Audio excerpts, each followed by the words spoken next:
Bueno, este es el módulo 4 y en este módulo 4 pues nosotros estamos viendo a Jesucristo, ¿verdad? O sea, que estamos viendo la cristología. Cuando nosotros estudiamos como estudio, como un tratado a Jesucristo, pues necesariamente Jesucristo tiene el cuerpo humano de María, ¿verdad? De su madre. Entonces, el tema que hay de fondo en este módulo es, ¿quién es Jesús? ¿Quién es Jesucristo? Es la pregunta que hace él, ¿verdad? ¿Quién dice la gente soy yo, ¿verdad? Entonces, y luego, ¿quién dicen ustedes? Que es una pregunta personal, ¿verdad? Y a cada quien tiene que responder en su momento quién es Jesús en su vida personal.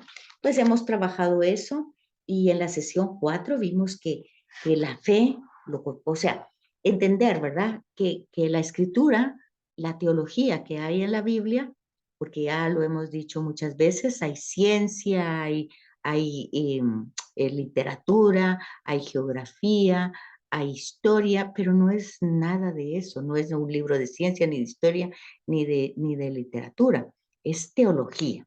Y en la teología, pues no hay conceptos, sino hay definiciones, solo hay como escenas que pintan, que desarrollan temáticas que las va contando pues por distintas formas literarias. Pero todo eso que se escribe es desde la fe. Entonces, sin el tema de la fe, sin el tema del Espíritu Santo que forma parte de la fe, es imposible nosotros entender la teología que hay, ¿verdad? Entonces, en la sesión 4 nosotros vimos que Cristo es verdadero Dios. Esa es nuestra fe. Y por supuesto que eso hace una dificultad muy grande, ¿verdad? De cómo vamos a explicar eso. Y vuelvo a repetir, por eso no hay definiciones ni conceptos, hay narraciones. Cuando Juan el Bautista pregunta a Jesús, manda a preguntar, él está preso, y manda a preguntar, ¿eres tú el que esperábamos o tenemos que esperar a otro? Entonces acuérdense que, que Jesús contesta, vayan y díganle a Juan lo que ven y lo que escuchan. Bueno, entonces estamos hablando pues de que está preguntando Juan, no le está preguntando si es Dios, le está preguntando si es el Mesías. Sin embargo, en el Evangelio de Juan específicamente, lo hemos hablado también, vemos una revelación de la preexistencia en el prólogo, ¿verdad? En el prólogo de Juan, en el principio existía la palabra estaba en Dios, la palabra era Dios. Entonces aquí vemos, está revelado que Jesús es Dios en el Evangelio de Juan, ¿verdad? Y entonces nosotros aceptamos esa verdad por fe, aunque la razón, queremos llegar a un razonamiento, pero nuestra inteligencia, hemos dicho también muchas veces, pues tiene límites y no puede abarcar toda esa identidad de Jesucristo, ¿verdad? Como Dios. Y pues vemos, pues para los judíos fue eso imposible. Hasta el día de hoy ellos no aceptan que Jesús sea Dios, porque ellos tienen un monoteísmo tan radical y Pablo lo va a decir.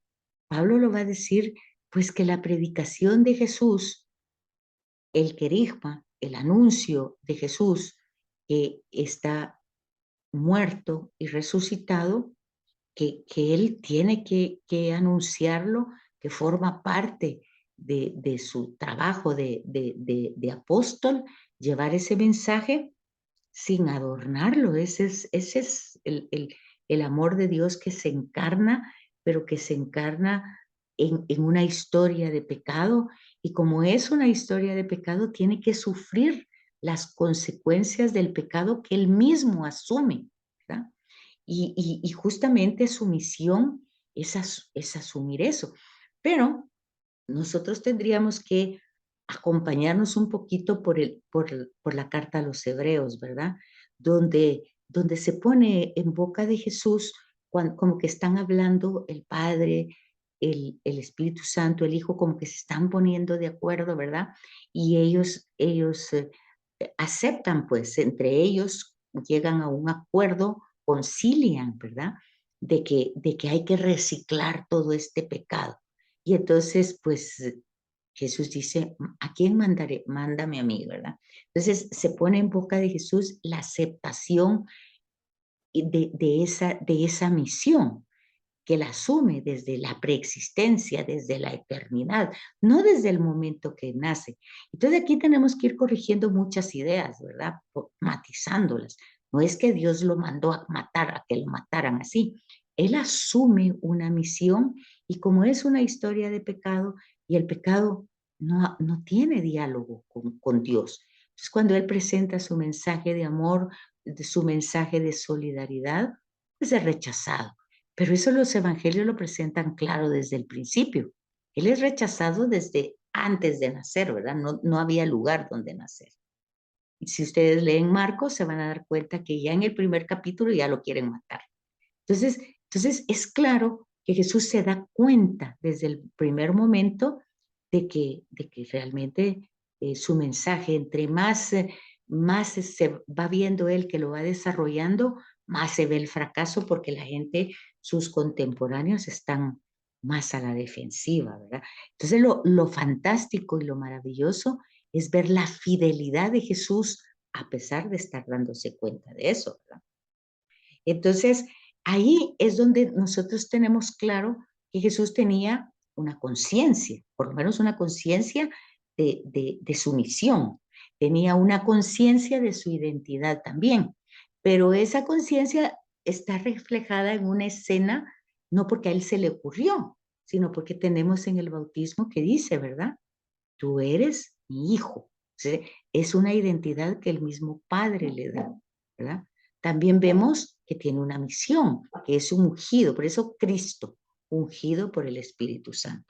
Entonces, eso ya lo vimos y vamos viendo en el Evangelio de Juan, como por ejemplo, Jesús constantemente va a decir en cada uno de los signos que hace, yo soy el camino, yo soy la verdad, yo soy la vida, yo soy el buen pastor, yo soy la luz del mundo, yo soy la resurrección.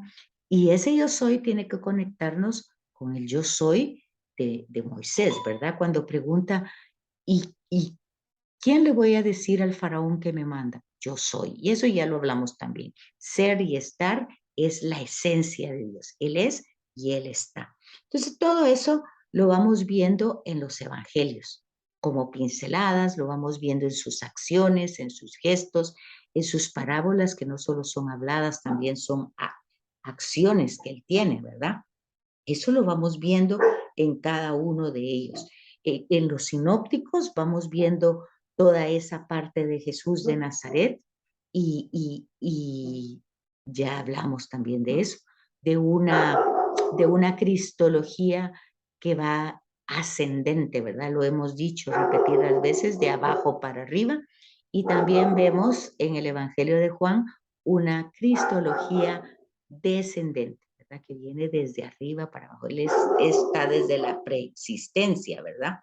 Entonces, vemos, por ejemplo, en los sinópticos, que es Marcos, Mateo y Lucas, pues vemos que Jesús hace milagros, hace exorcismos, pero él dice que si él hace eso es porque el reino de Dios ya está, o sea, Dios ya está entre nosotros, es una manifestación del amor de Dios entre todos, ¿verdad? El reino de Dios, Él no da un concepto de lo que es el reino de Dios, no da una definición, pero lo va pintando a través de parábolas de la importancia que tiene ese reino, ¿verdad?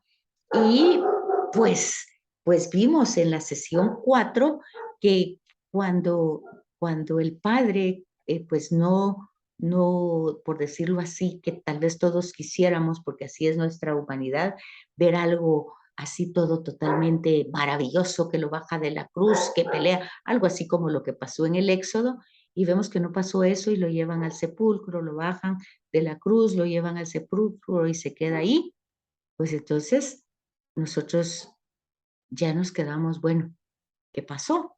¿Verdad? el Padre lo abandonó. No, el tema es la resurrección. La respuesta del Padre está en la resurrección, no en hacer una manifestación apoteósica para que todo el mundo se quedara maravillado. Más maravillado tendríamos que estar de que los saca del sepulcro, ¿verdad? Entonces, la resurrección y la encarnación son dos temas que van totalmente ligados, ¿verdad? Y en el inter de la encarnación y la resurrección está la transfiguración, que es un momentito de luz en todo el drama que va a vivir Jesús. Entonces, vamos a ver la fe, ¿verdad? Cómo se va desarrollando en los apóstoles, cómo pasa con todos los seres humanos, procesos, ¿verdad? En un momento, pues, por ejemplo, pues, que Pedro, que es así con su carácter y todo su temperamento, pues es capaz de todo. No me laves los pies a mí, no, y pues yo no, tú eres el Señor. Y luego pues lo niega y bueno, y luego llora y se arrepiente. Vamos viendo todo eso que son rasgos humanos. eh, el tema 7 habla de la psicología, ¿verdad? De Cristo, pero esa psicología también la vamos viendo en cada uno de los apóstoles. Pero después que vimos eso en la sesión 4, que fue la vez anterior, vemos que ya en las comunidades, después de Pentecostés, se van dando una serie de problemas, ¿verdad? En relación a lo que se predica, en relación a la fe. ¿Cuál es de verdad la fe que debemos profesar, verdad? Entonces vamos viendo las primeras comunidades y sus distintas reacciones, ¿verdad? Cómo toman la resurrección. Y entonces vemos las confesiones de fe. Vemos, por ejemplo, cómo lo va a ir contando Pedro, cómo lo va a ir contando Pablo, los otros apóstoles, ¿verdad? Cómo lo van haciendo. Y, por ejemplo, Hechos de los Apóstoles, que nos va a presentar cómo fueron las primeras comunidades, pues van a contar el querigma, que es como el anuncio de la gran noticia, de la promesa hecha por Dios en toda la historia de la salvación y a cada uno de nosotros, que este hijo que ha asumido que ha asumido la misión de reconciliarnos con el Padre, ¿verdad? Que en esa misión, a pesar de ver el rechazo siempre, él mantuvo una fidelidad. Fíjense que eso es importante notarlo porque eso es cuando dice, por ejemplo, Jesús fue igualito a nosotros, menos en el pecado. Bueno, pues eso está claro, ¿verdad? Está claro porque si ya dijimos que la raíz del mal es el pecado, así se llama en la Sagrada Escritura, y que el pecado consiste en romper la relación con Dios, pues ustedes en ninguna parte van a ver que Jesús rompe la relación con Dios. Pasaba orando toda la noche, muchas veces, así lo pinta el Evangelio, ¿verdad?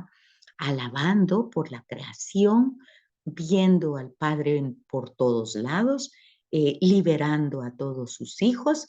Entonces, claramente nos damos cuenta que no rompe. Y las tentaciones que tiene, que justamente al final el tema de Satanás es este, ¿verdad?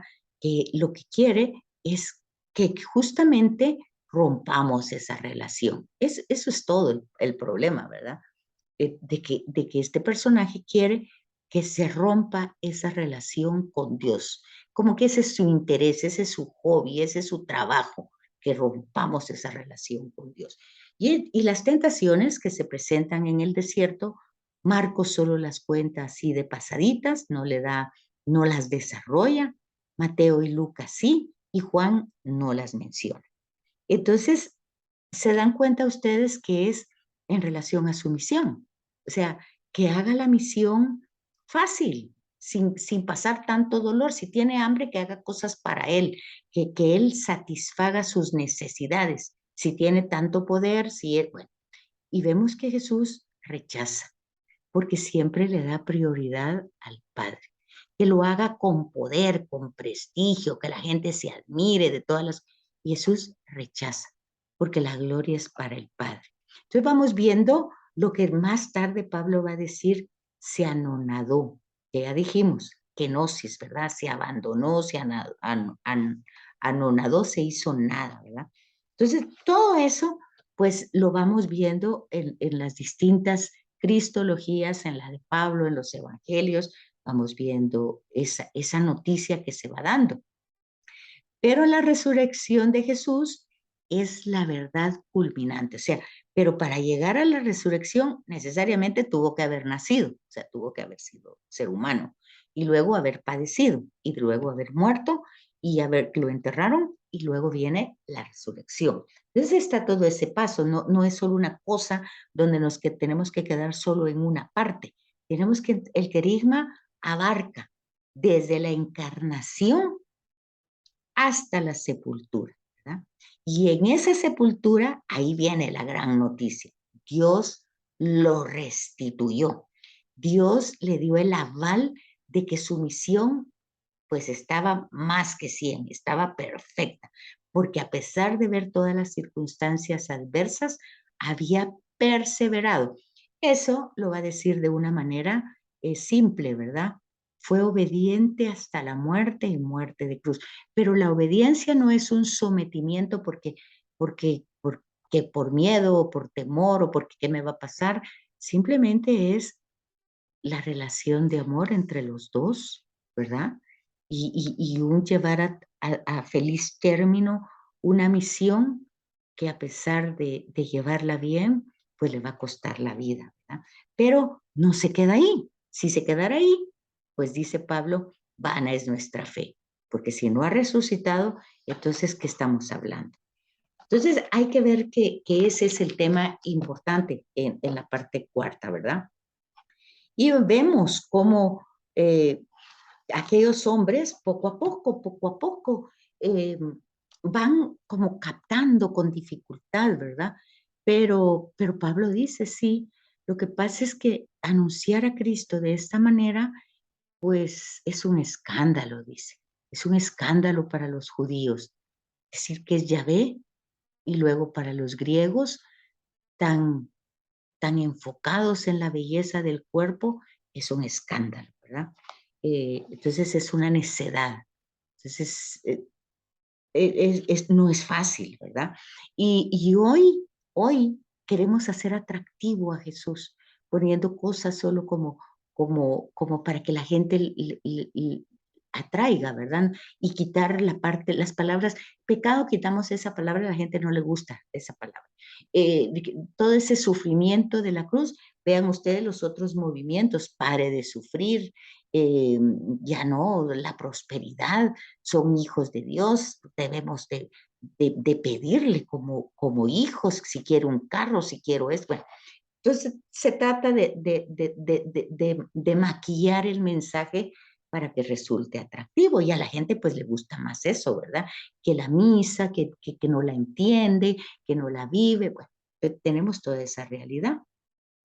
Entonces vean que el querigma comienza desde el principio, desde la encarnación, ¿verdad? Desde Jesús de Nazaret y luego se anuncia, ¿verdad? ¿Quién era ese Jesús de Nazaret? El crucificado, que murió desangrado, ¿verdad? En el Gólgota, pero resucitó. Dios lo resucitó.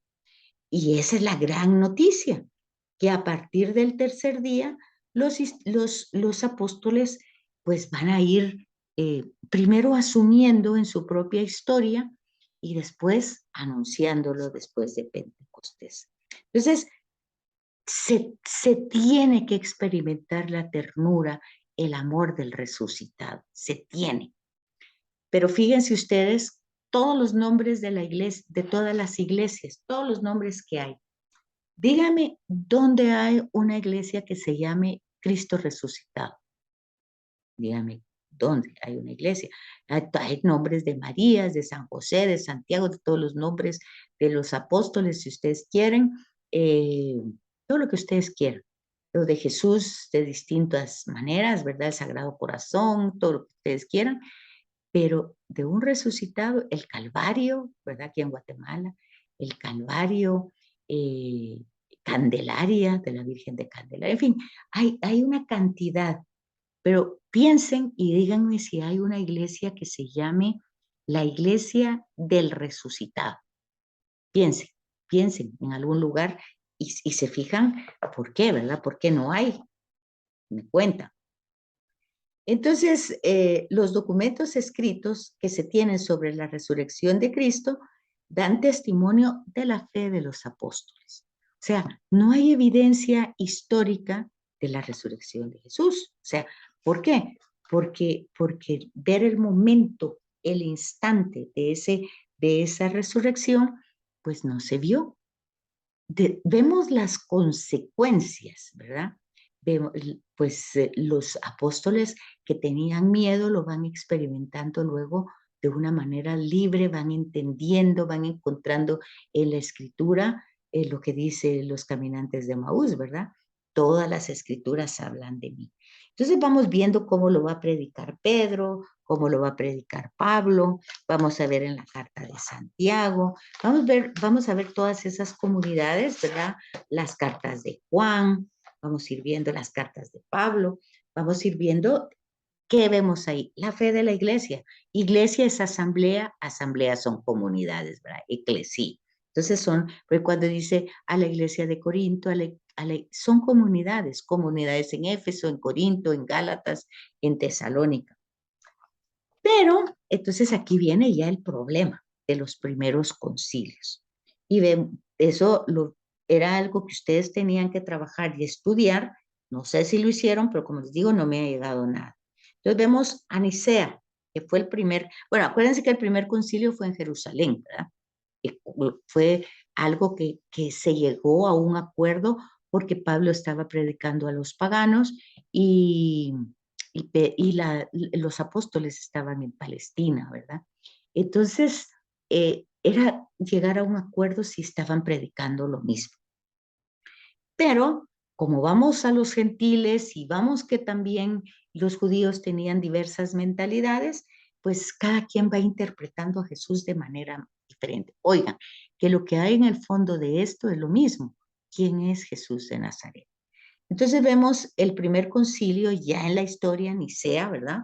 Ya en la historia de la iglesia, ya de la historia de las comunidades, ya desde la fe de las comunidades que ya no vieron ni a Jesús histórico, ni a Jesús resucitado, ya solo tienen lo que tenemos nosotros, la predicación de los apóstoles.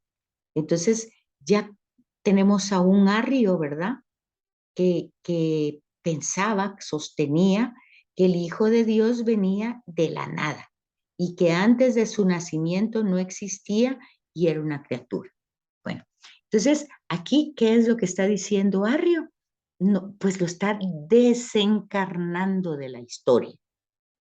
Y anteriormente dijimos, Jesús entra en el vientre de María por el Espíritu Santo, pero también entra en la historia de pecado, ¿verdad? Entonces el punto principal que va a presentar eh, eh, el concilio es que Jesús no es criatura, ¿verdad? No es creación, sino que en el principio existía el verbo y el verbo era Dios. Y lo que nosotros decimos en el credo, engendrado, no creado. Entonces vean que este concilio aquí se hace, por eso se llama el credo de Nicea, ¿verdad? Y luego hay otro credo que es de Constantinopla, entonces ya van a tener los dos nombres. Entonces, el problema de Arrio es que decía que era una criatura, ¿verdad? Jesús, creación y que era una creación que no nació en el vientre de María, sino que así apareció como un aparecido. Bueno, entonces las comunidades tienen que reunirse, el concilio llegar a un acuerdo. Luego, de tiempo después, ¿verdad? En el año 385 tenemos Apolinario, ¿verdad? Y la herejía anterior se llamaba Arriana, por Arrio, y esta se llama Apolinarista por Apolonio. que afirma que una humanidad incompleta en el Hijo del Hombre. O sea que Jesús no es realmente hombre. Fíjense, en el otro no era Dios, en este no era hombre, ¿verdad? Entonces aquí se afirma en este concilio de Constantinopla la humanidad. Entonces en el de Arrio la divinidad, en el de Constantinopla la humanidad. Luego hay otro ya casi 100 años después del de Nicea, el de Nestorio, ¿verdad? Y entonces la herejía se va a llamar nestoriana, que viene como en otra complicación. Bueno, si es entonces Dios y hombre, ¿cómo puede haber unidad en eso, verdad?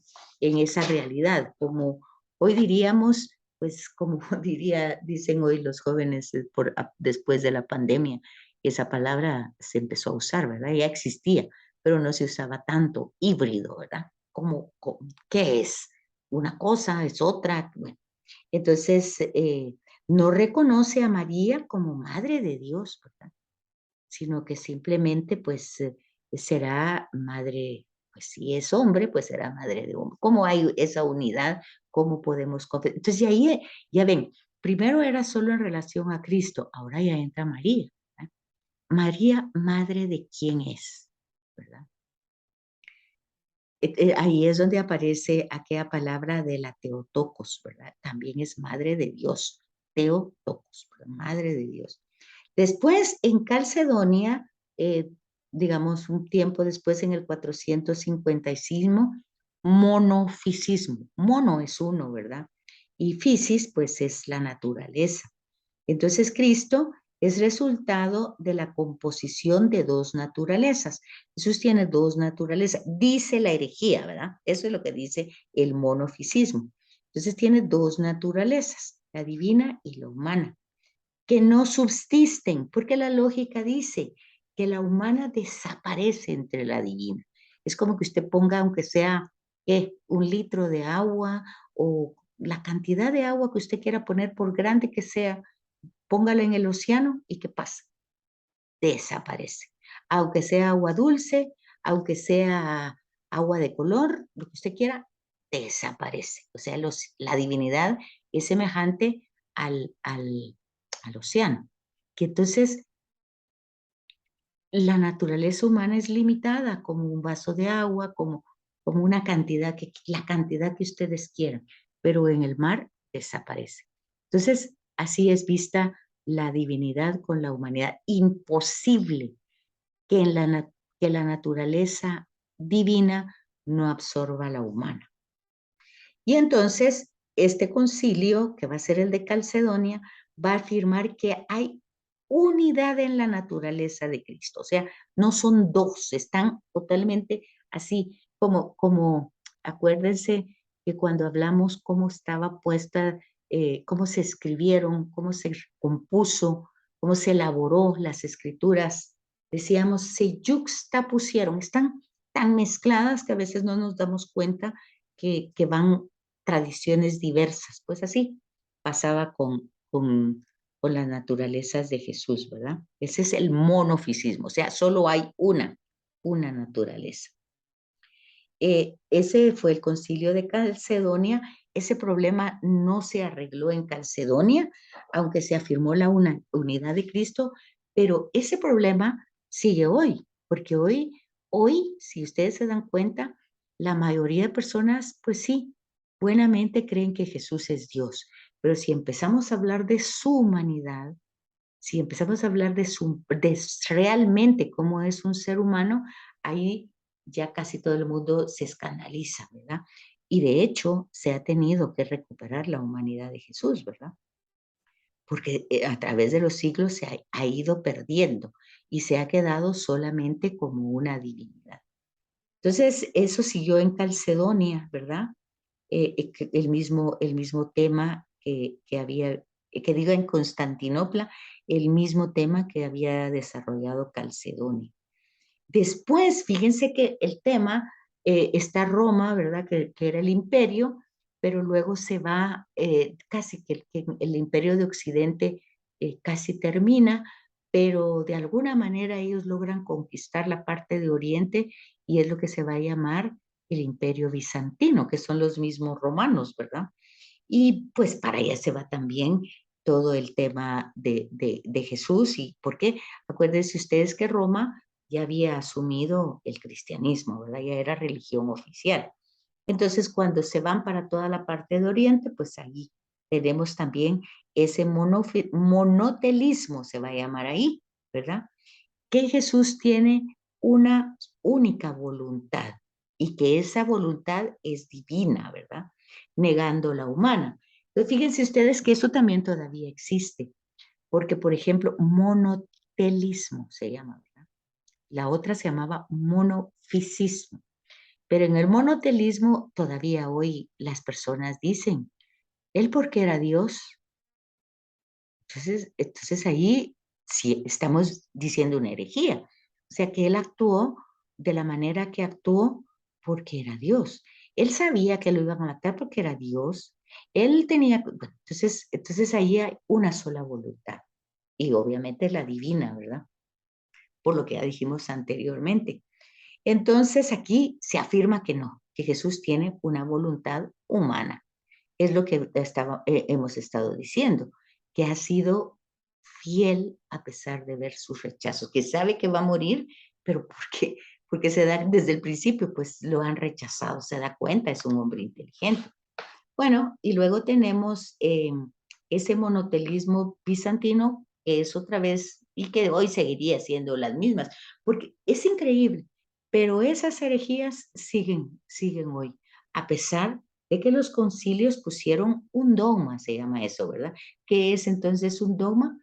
Son como parámetros. Dice, bueno, esto es lo que dice el magisterio de la iglesia, ¿verdad? El concilio está relacionado con el papa, los obispos. Entonces, el magisterio de la iglesia dice esto, esta es la tradición, esto es lo que recibimos, esta es la fe de la iglesia.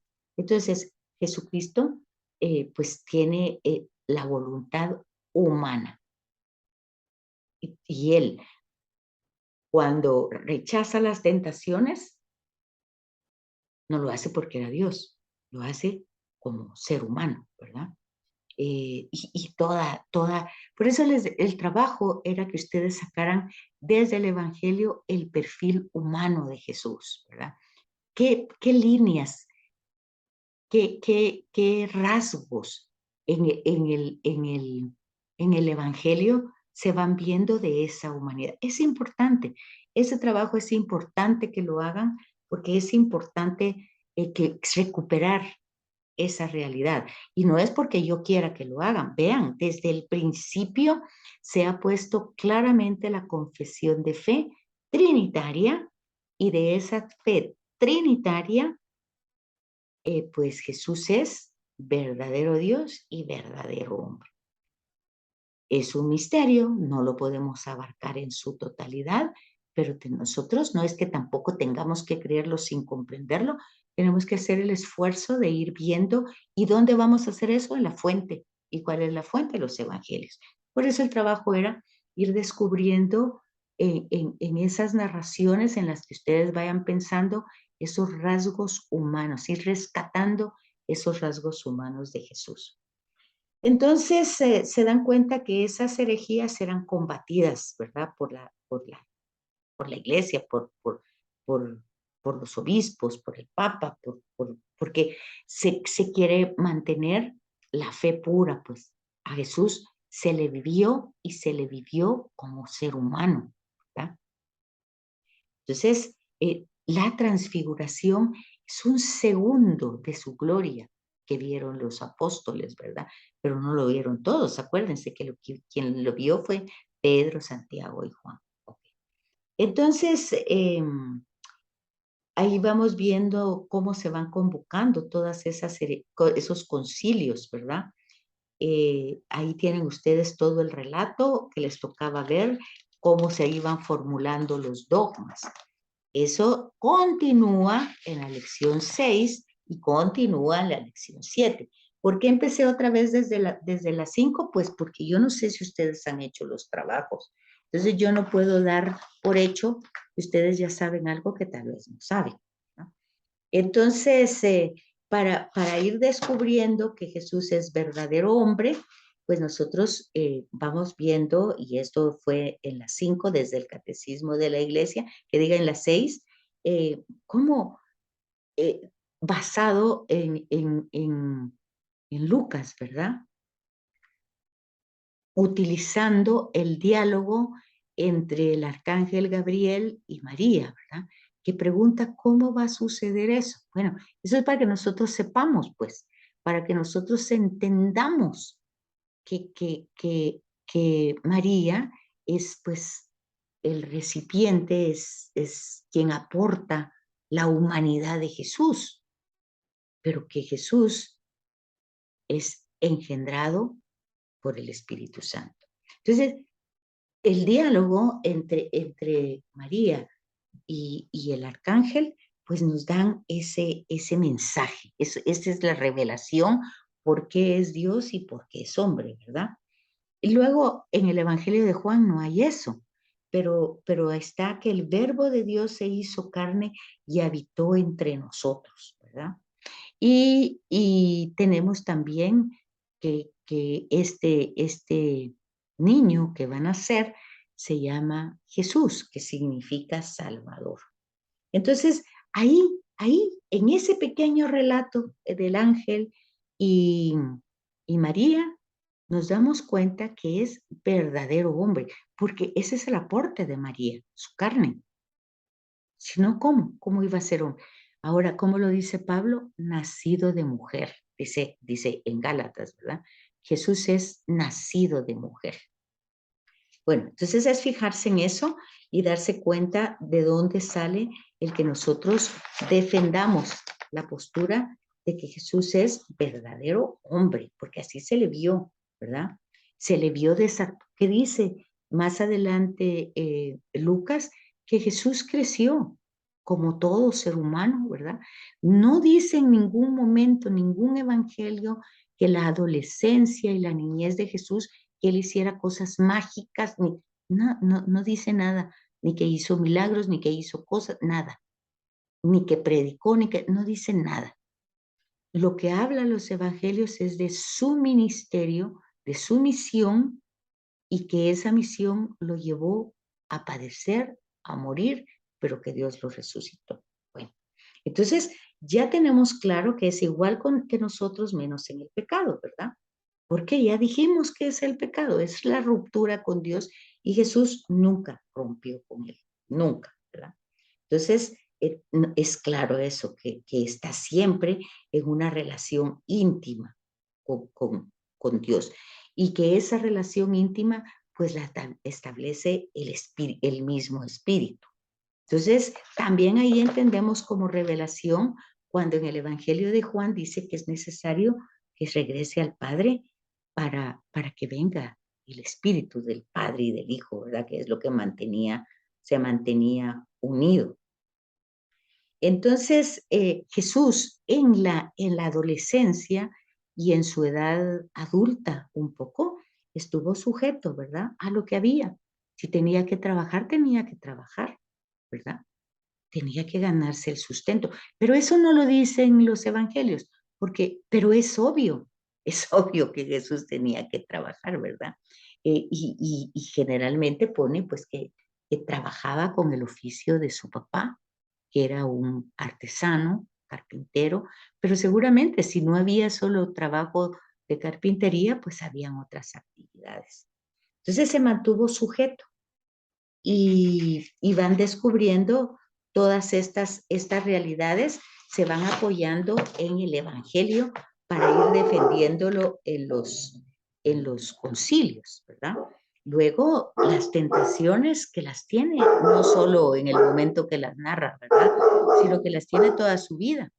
Entonces, en la cruz, cuando le dicen, bájate de la cruz si eres el Cristo, bueno, entonces tiene tentaciones siempre en su misión. Todo eso se ve como parte de la humanidad. Cuando tiene hambre, cuando tiene sed, cuando está cansado, cuando llora, ¿verdad?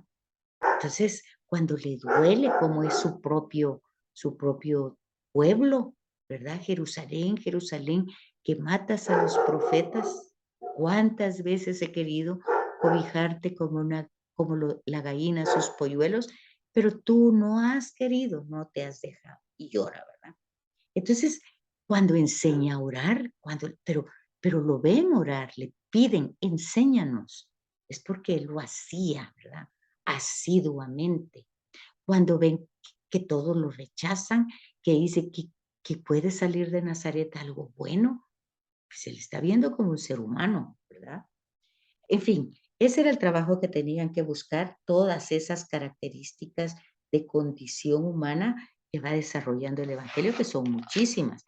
Aparte, podemos decir, pues, su tez morena, porque el sol, alto, porque miraba sobre las cabezas, eh, pues caminaba mucho, debe de haber sido fornido, en fin, podemos sacar muchas conclusiones si queremos ver, pero lo que nos interesa es las consecuencias teológicas, ¿verdad?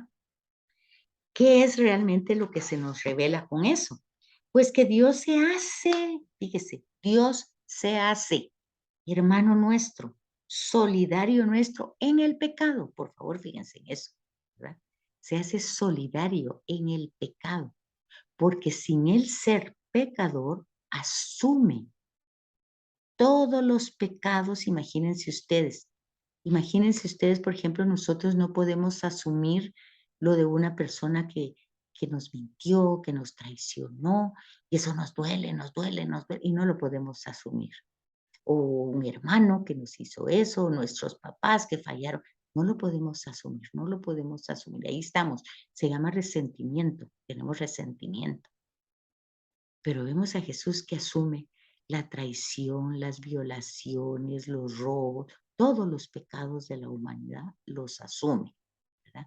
Y entonces, esto lo hemos dicho muchas veces, es como que los recicla y entonces se, esa es la teología que hay, es lo que se revela, ¿verdad? Que Él nos hace, es el puente, es el camino, Él restablece las relaciones perdidas, ¿verdad? Y Pablo dice que es el hermano, ¿verdad? Que es el primogénito entre los hermanos, ¿verdad? Y así cada uno de ellos también lo van a decir, Pablo va a decir también que es el unigénito, ¿verdad? Entonces, todo eso era lo que habíamos visto y ustedes tenían que verlo desde buscar, la fuente que tenemos son los evangelios, para buscar esa humanidad, ¿verdad? Al unirse a nuestra humanidad, fíjense, aquí hay varias fusiones.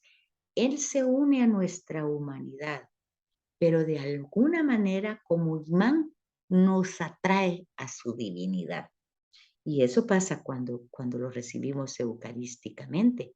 No, porque cuando lo recibimos eucarísticamente no tenemos el proceso de asimilación digestiva, no es nosotros que lo asimilamos, él es el que nos asume, ¿verdad? Nos transfiere hacia él. Bueno, todo eso es lo que vamos viendo y que está en el catecismo de la iglesia, por favor, hay que leerlo para ir descubriendo esa realidad humana. Bueno, hemos hecho todo este recorrido por lo que ya dije, porque las dos últimas sesiones, pues yo no sé si ustedes se han desconectado, no ha habido luz, todo eso, y yo he querido grabar la clase antes para que no tuviéramos este problema hoy. Así es que vemos que con la resurrección Jesús tiene la victoria absoluta contra el mal, ¿verdad? Por eso el tema de la resurrección es sumamente importante, porque es la victoria de Dios, ¿verdad? Y su victoria como Salvador, y es una gran esperanza, una promesa para nosotros. Y en esta parte ya entramos a la parte de la psicología, ¿verdad? De Cristo. ¿Cómo es? Ya fíjese, ya vamos hasta adentro. Alma de Cristo, santifícame. Vean cómo empieza, ¿verdad? Ese canto, ese himno, esa oración. Entonces, tenemos que ver que eso pues no es solamente un canto, un himno, una oración, sino que es verdadero Dios y verdadero hombre. Entonces, la sesión, esta es,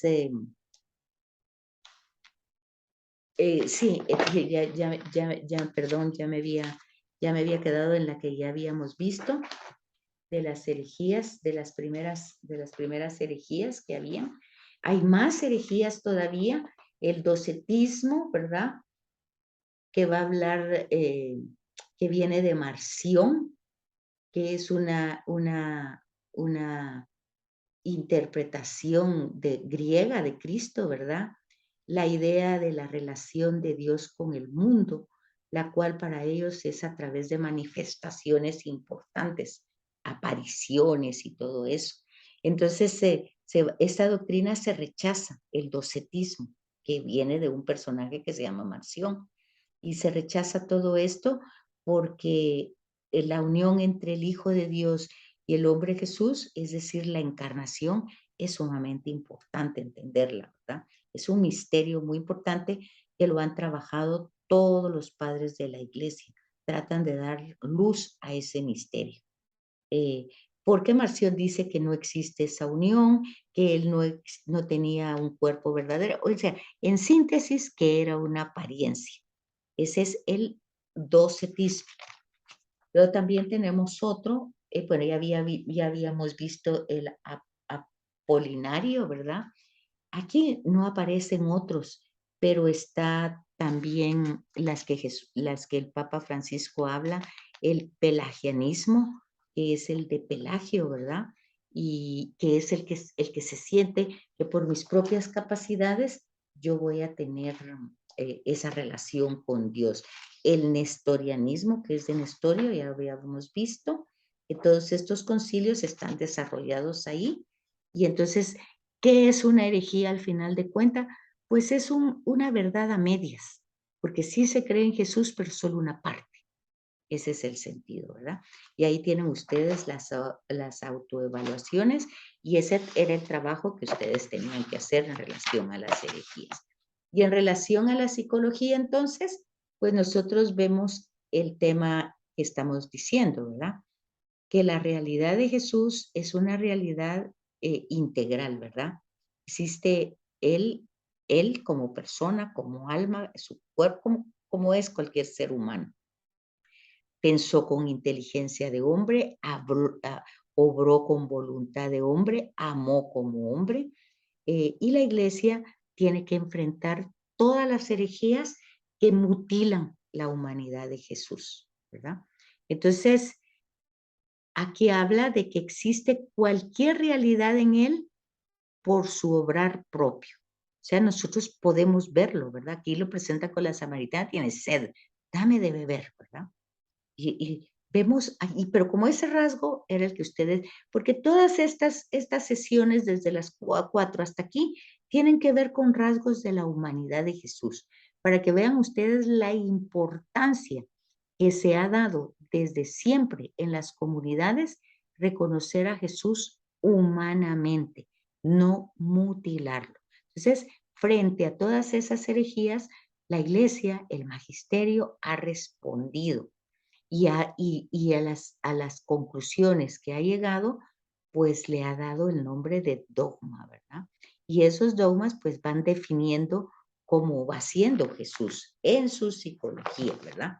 Y entonces aquí nos habla que ya vimos en todas estas sesiones que yo repetí para que ustedes hacer una síntesis, la divinidad y la humanidad de nuestro Señor Jesucristo, ¿verdad? Él mismo está manifestado en los evangelios. Ahora veamos su naturaleza humana, cómo era su psicología en la unión de la encarnación, cómo asumió esa encarnación su humanidad, siendo verdadero hombre. Siendo verdadero hombre tenía un alma, como todo ser humano, ¿verdad? Tenía inteligencia, tenía voluntad, es lo que dice ahí. Y también su naturaleza humana pertenece a la persona divina, ¿verdad? Entonces, vamos viendo toda esta realidad que es presentada humanamente hablando. Tiene un conocimiento humano. Cuando nosotros vemos que anuncia 3 veces que va a morir, pues es como ser humano que se da cuenta que su vida está amenazada. El tema ahí, que ya no es tan humano, porque humano, cualquier humano que ve que le va a pasar una desgracia, pues se aleja. Y nosotros vemos que Jesús no hace eso. Sí hay muchas partes donde lo quieren pues derribar a tirar a un barranco y él se escabulle, dice el Evangelio, ¿verdad? Pero tiene un verdadero conocimiento y entendimiento humano. El conocimiento humano, pero tiene clara su identidad, que es hijo de Dios, ¿verdad? Y entonces por eso la iglesia defendió la naturaleza humana integral, o sea, de cuerpo, alma de Jesús, ¿verdad? Y nosotros en esa oración decimos eso: alma de Cristo santifica, cuerpo de Cristo salva, sangre de Cristo. Estamos hablando de la humanidad, fíjense, estamos hablando de la humanidad, ¿verdad? Eh, entonces vamos viendo que el ser perfectamente hombre no le quita el ser perfectamente Dios. Entonces, aquí tienen otra vez el tema del monotelismo, que ya lo hemos visto, pero como es tan importante, se va repitiendo en estas sesiones. Por eso quise recordárselos desde lo anterior, para que ustedes vayan viendo que estas sesiones, desde las 4 hasta las 7, van ligadas totalmente, ¿verdad? Y que el trabajo que les he puesto es para las 3. Y decíamos el tema de la obediencia, que no es una obediencia de sometimiento, sino es más bien descubrir la fidelidad y la lealtad que Jesús tiene a su vocación. ¿Y cuál es su vocación? Su misión. Su misión es lo que tenía que hacer. Entonces, por eso lo va a sintetizar la revelación bíblica diciendo que fue obediente hasta la muerte y muerte de cruz. Entonces, vamos teniendo ese entendimiento humano de Jesús, de esa voluntad en su obediencia al Padre. Ha querido ser humanamente todo lo que ha decidido divinamente para nuestra salvación. O sea, lo que pone Hebreos en la boca de Jesús, que Jesús lo acepta desde la eternidad, entrar en esta misión que va a ser sumamente dolorosa, pero no es que Dios lo mande, ¿verdad? Para que lo maten. Eso hay que irlo matizando y leyendo realmente, porque luego aquí dice, pues, ¿cómo está la conciencia de Jesús realmente como divinidad? Bueno, pues allí hay varios enfoques, porque en ningún momento él dice que es Dios, ¿verdad? En ningún momento. La única confesión que tenemos de Dios, decíamos ya, lo dijimos una vez, es la de Tomás, pero ya es Jesús resucitado, ¿verdad? Que dice, Señor mío y Dios mío. Es lo único que tenemos ahí. Ahora luego en la predicación de Pablo, sí, sí, pero ya ahí lo tenemos después de la resurrección, ¿verdad? Entonces, en lo que se ve a la conciencia humana, tenemos que tenía una ciencia adquirida, una ciencia infusa y una ciencia beata. Por favor, necesito que la lean en su manual y que las comparen y que las descubran en la escritura, ¿verdad? Para ir viendo si realmente nosotros descubrimos en el Evangelio esa voluntad humana, esa ciencia beata, esa ciencia infusa, y nosotros vamos viendo desde el Evangelio si podemos nosotros estar de acuerdo con lo que la Iglesia después nos transmite y con lo que los concilios llegaron a poner un dogma, cómo nosotros realmente lo desarrollamos. Entonces, todo esto es para que ustedes lo trabajen, y yo quisiera que el próximo sábado, más que yo hablara, fueran todos ustedes.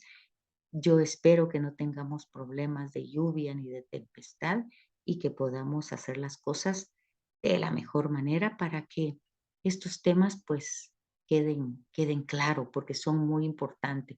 Son temas cristológicos que responden a la pregunta: ¿quién es Jesús de Nazaret? Una pregunta que él hace y que nosotros no solamente debemos de repetir porque se nos enseñó, sino que debemos de asumirlo como parte vital de nuestra fe. Así es que les deseo un feliz fin de semana y que estén bien. Terminamos entonces las 2 sesiones, módulo 3 y módulo 4, con la sesión 7. Y nos pusimos al día, si ustedes no lo han hecho. Hoy nos tardamos un poquito más, pero ahí está la grabación y esto sí ya no lo voy a volver a repetir porque ya ha sido varias veces. Así es que que pasen bien y nos vemos pronto.